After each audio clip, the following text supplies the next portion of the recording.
जो अपने मालिक रामू से बहुत प्रेम करती थी। रामू भी उसे बेटी की तरह पालता था। हर सुबह वो खुद उसे चारा खिलाता, उसके माथे पर हाथ फेरता। लेकिन एक दिन रामू के पिता गंभीर रूप से बीमार हो गए। इलाज के लिए पैसे नहीं थे। मजबूर होकर रामू को गौरी को मेले में बेच देना पड़ा। जाते समय गौरी की आंखें भर आईं। रामू भी टूट गया।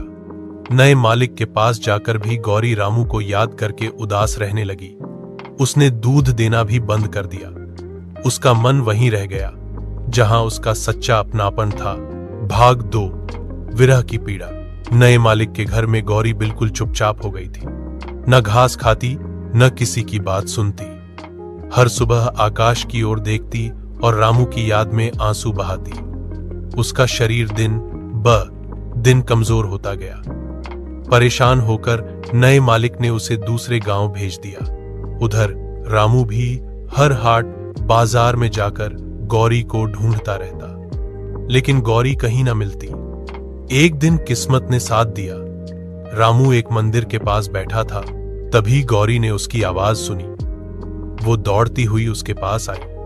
दोनों की आंखों से खुशी के आंसू बहने लगे, जैसे आत्माएं फिर एक हो गई हों।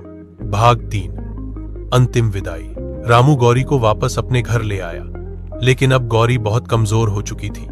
कुछ ही दिनों में उसकी तबीयत और बिगड़ने लगी। रामू दिन रात उसकी सेवा करता रहा।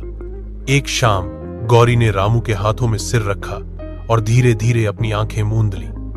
रामू की आंखों से आंसू रुक नहीं रहे थे। वो जानता था कि उसने सिर्फ एक गाय नहीं